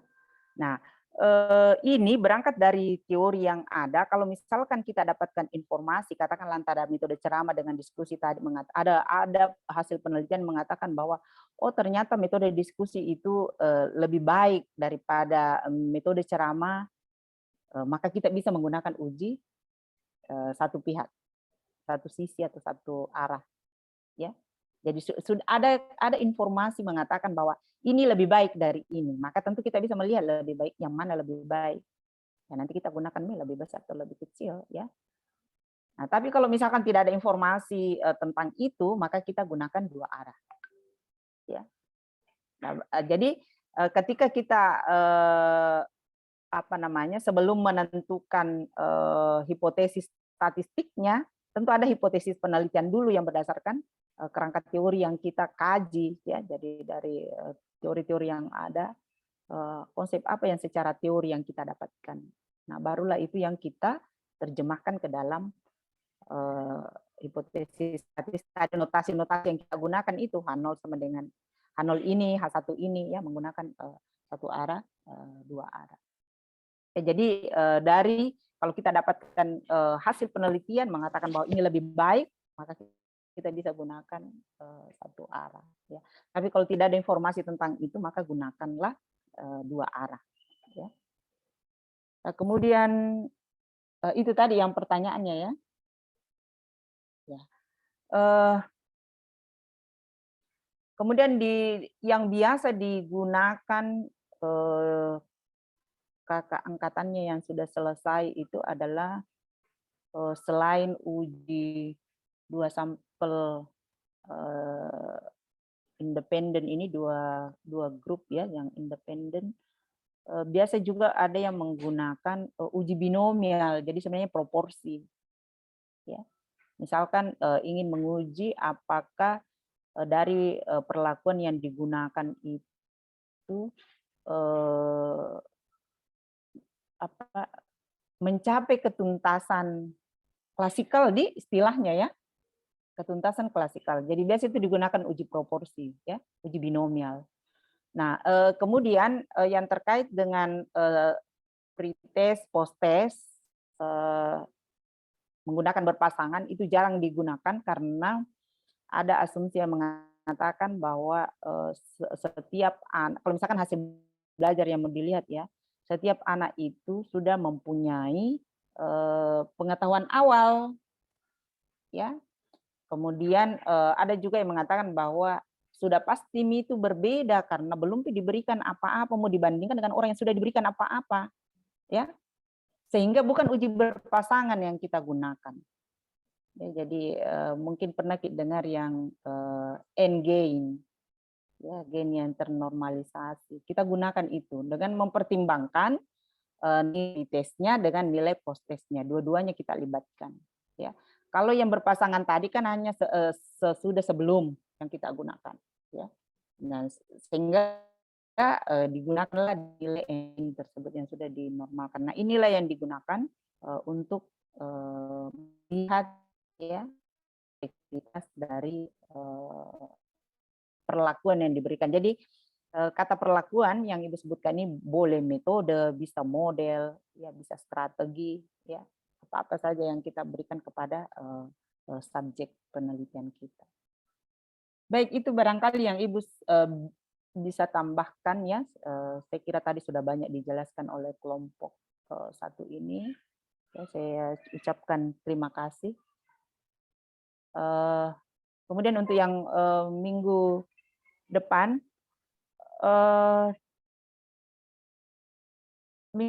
itu tanggal berapa, Dik? Bentar. Tanggal 1, Dik?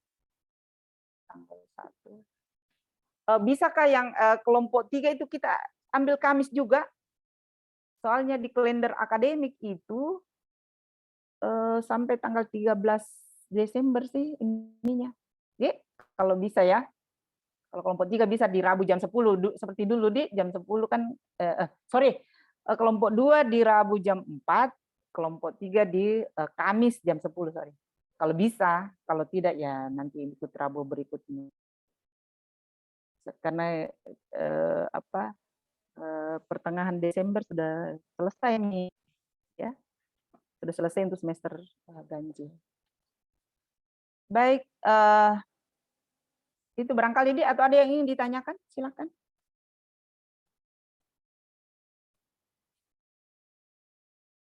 Oke, baik, kalau tidak ada kita tutup pertemuan sore hari ini dengan ucapan alhamdulillahirobbilalamin. Mudah-mudahan adik-adik semua tetap sehat walafiat. Ya, kita tutup perkuliahan ini. Assalamualaikum warahmatullahi wabarakatuh.